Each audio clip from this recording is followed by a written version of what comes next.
every workplace is a little bit different. Sometimes you have some different, things that are put out at the coffee bar. Maybe it's cakes. Maybe it's granola bars. Maybe it's human heads, It depends on where you work, I guess. You just never really know what's going to be popping up there sometimes. In a shocking turn of events, a nonprofit organization based in Chicago, the Anatomical Gift Association of Illinois, otherwise known as the AGA, which is entrusted with the honorable task of handling human body donations for scientific and educational purposes, finds itself mired in a grave accusation of misconduct and negligence. These allegations, which border on the grotesque and unthinkable, have been brought to light by a man from within the organization itself, a whistleblower, if you will. I want to stop here for a second and just note the body parts industry, extremely unregulated. Oh, that's good to know. If you think it's like this, like, oh my gosh, this is really, no, you really, there's places, I just saw something on this, I forgot where, it might have been Vice or something, where once it's donated, not a whole lot of laws, honestly, depending on your state, that restrict the movement of those parts to whoever really wants to buy those parts. Typically, it is, the medical community and things of that nature, but every once in a while, you get a collector, or so they want to call themselves. And you just, and if they want to make some money, Dale Wheatley, who serves as the transportation coordinator for the AGA, has raised allegations of horrific practices concerning the treatment of donated bodies within the organization. I know we've been doing a lot of stories on bodies and donation lately, and it's probably going to change a lot of people's opinions on if they want to donate them. I would say about this, be very careful where it goes because of things like this.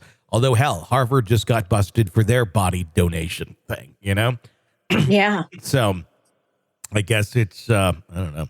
He alleges that these bodies donated by compassionate individuals for the advancement of scientific research and medical education are being grossly mishandled to the extent that they've been returned by medical institutions due to their abysmal condition.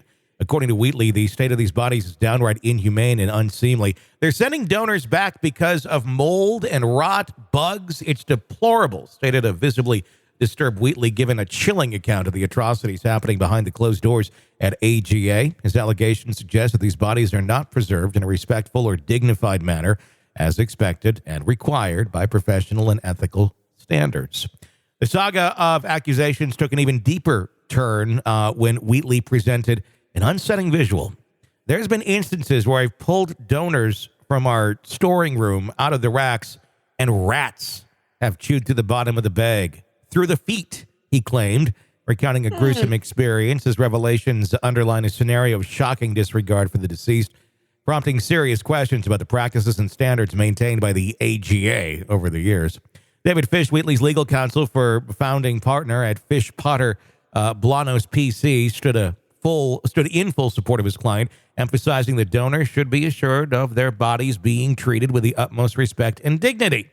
Fish relayed that Wheatley has received complaints about the condition of cadavers from a local university's anatomy lab manager in Wheatley, and had admitted to her that bodies were not being correctively embalmed, prompting her to raise concerns with AGA Executive Vice President William O'Connor. Yes, William, you may want to pay attention to this. The subsequent email exchange involving O'Connor, Wheatley, and the lab manager was a stark indicator of an alarming situation where it was reported that flies were crawling on the bodies and the limbs contained mold and rot, and that students had become sick after being exposed to the bodies during their studies. Can you become sick for just breathing in the human remains? Well, I imagine if there's mold, if there's, any toxic chemical coming off of the body, that can absolutely, especially if you've got sensitive lungs, that could set you off into an asthma attack, that kind of thing. Absolutely. Oh, it's just gross to think. I mean, the smell, number one. I've never smelled a human body decaying, but I've smelled a pig. And that... Very similar. Yeah, oh my God, that was horrific. That was utterly horrific. Have I told you the pig story? I don't think so, and I'm afraid. So, Go for it. So we had 2 pigs. This is back when we were playing farmer on another my last house, and my ex had decided just to buy a cornucopia of animals with no clear idea on how to take care of any of them. Excellent. And then that all ended, and then I was left with a lot of animals. And I'm just trying to take care of them. I mean, I did my best. I mean, I fed them every day, went out there. It was exhausting, but I did it. And we had 2 pigs. And I didn't know much about, I was feeding them, and they got big and bigger and bigger and bigger. And then one day, one of them died. I didn't know what happened, just dead. And this is probably like a 400-pound pig at this time. Yeah. And I'm like, what do I do? Because I mean, I tried to like pull it, and it was, it's dead weight. It also made me really realize, like, how the hell are these like serial killers and stuff moving bodies around like with such ease? Like this, right? Like this is. I'm sure they've got a dolly or something they can use. My goodness. I ended up getting I had a 4-wheeler at the time, and some straps and such, and I wrapped them around the pig, and that's how I got it out of the pen, because I could not lift it. And I didn't really have anything else to do it with, and I was all by myself with my, at the time, 8-year-old daughter. So I drug the pig out of there, and I drug it down to a little spot where I could bury it. But, oh, my God, that was the worst smell I think I've ever inhaled. And your insides almost feel gross, because you're like, there's like, there's particles of that dead pig now in my lungs because I've smelled this. And you've inhaled death. That's exactly what it feels icky. It smells icky. It's just something is decomposing. Something is not right. No, it's horrible. Anyway, Wheatley, distraught by the appalling state of affairs, escalated his concerns to his superiors within the AGA, only to discover the horrific sight of 3 dismembered heads left at his desk the following day. So what have you ever done to a coworker who pissed you off? What have I done to a I don't know. That you can talk about. I don't seek vengeance. I mean, I've gotten them fired when they sexually harass our whole staff. But yes, you have. But other than that, I don't do the vengeance thing. I just kind of move on. If I need to report something, I'll report something. I remember I was working at a place where the night guy was getting a little too friendly with like the 16-year-old callers. And he was married, not a dating service, and had a kid. And then all of a sudden he's seen at like an event with like this 16-year-old girl, and they're on top of a hill kissing. And it's like, you're like 30. And I think this is kind of illegal, although it's Kansas, so who really knows? And I reported that, and absolutely nothing happened. Oh, God, you did the right thing. We had like the phone line where you can call in and like anonymously or whatever. And I did. I'm like, this really should be looked into, like, seriously, because this is a huge liability for the station. And I really don't want to work at a station where the night guy gets arrested for being a child predator. Exactly. Like, I don't like it at all. I even brought it up to my boss, and it's like, well, we'll talk to him, and and nothing ever fucking happened. Anyway, this gruesome discovery prompted Wheatley to file a police report, making a pivotal moment in his courageous decision to expose the alleged malpractices within the AGA.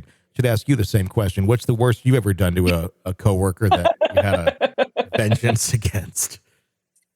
I put sardines in Danny's desk drawer on a Friday. I opened the can and left. I never even heard about this. He didn't talk about it, but when he came in on Monday, because I did it Friday afternoon, he left. He took his pontoon out because he'd always run around on his pontoon when he was supposed to be working. Yeah. And I had a can of sardines that, they're super oily. Yeah. And I dumped them out in his top drawer, and then I shut the drawer and left. You literally dumped. You didn't just open the can. I didn't just open the can. I dumped it. Did he ever say anything? Because I would have thought he would have brought this up or something, like, who put sardines in my desk? Here's what's bizarre is he never said a word to anybody. That's just the first time I've ever heard of this. Wow. Yeah. It must have been. He probably didn't want to be looked at as like someone was that angry at him or something. Exactly. I just needed to do something because he was such a pain in the ass. Mm-hmm. He was one of my very first really shitty managers. Mm-hmm. And I always felt like he was up to something. He was always manipulating something. And I thought, what can I do to just piss him off, but not cause too much harm? Yeah. So that's what I did. And I didn't say anything. I played dumb. Nothing was ever brought up. That was that. It just came and went. And he never said anything. The whole place just stunk Monday. Oh my It was God. awful. That's horrible.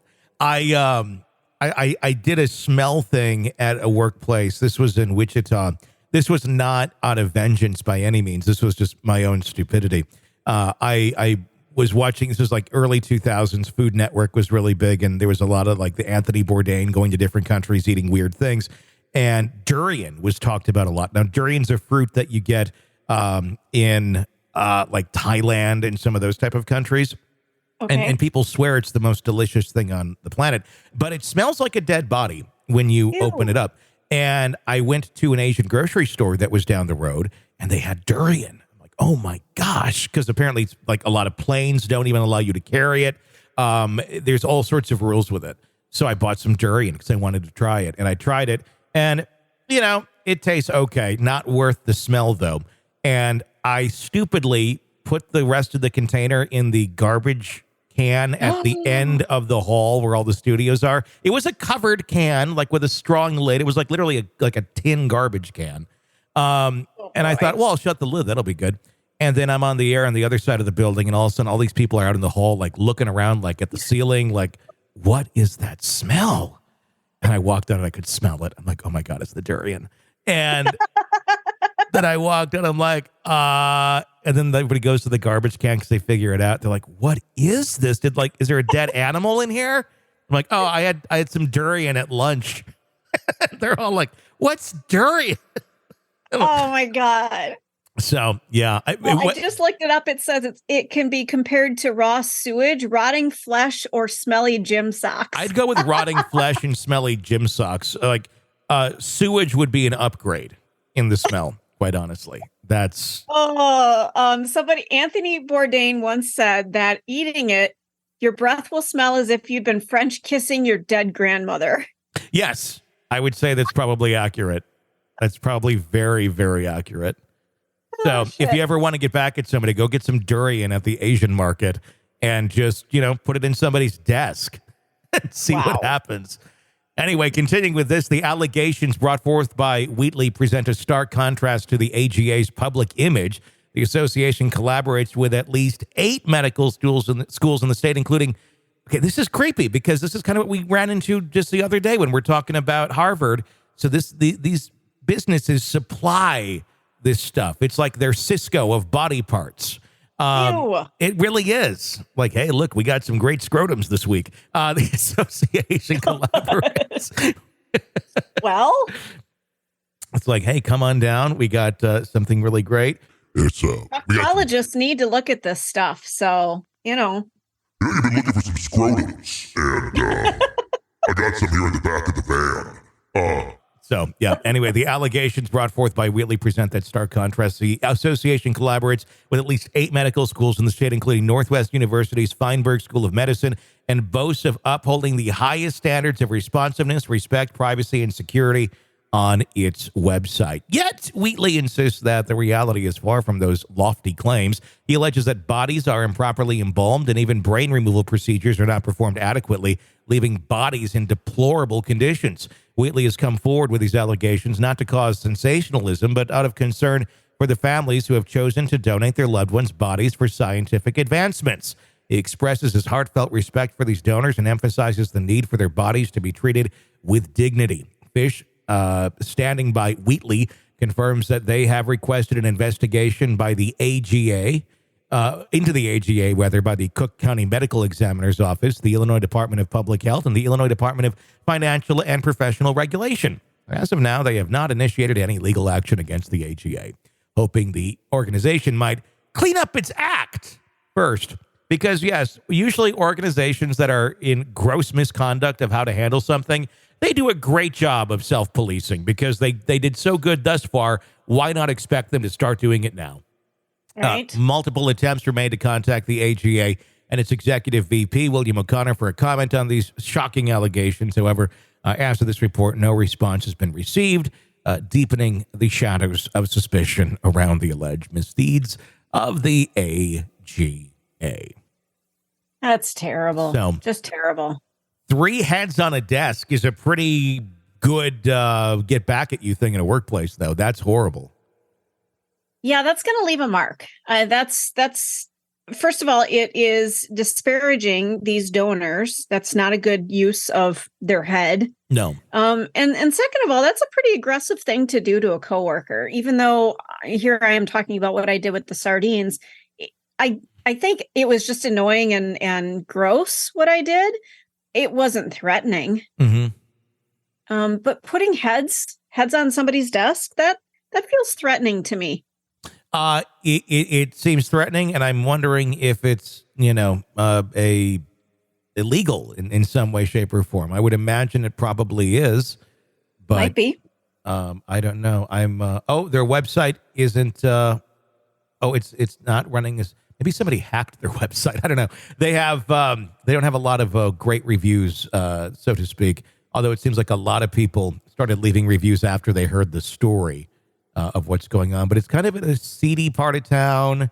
And it's just kind of in an old warehouse building. So I guess kind of what I'd expect for where bodies go. I don't know. It just seems kind of creepy. This is in Chicago. So. Yeah, not good. Anatomical Gift Association of Illinois. I guess right now, from what we know, think twice before you decide to die and donate your body. You're locked into the Hidden Killers podcast. Want more? Start binging on all of our true crime podcasts right now through Apple Podcasts and get an ad-free experience when you sign up to be a True Crime Today Premium Plus member, exclusively on Apple Podcasts. More of the Hidden Killers podcast, dropping soon. Press subscribe now.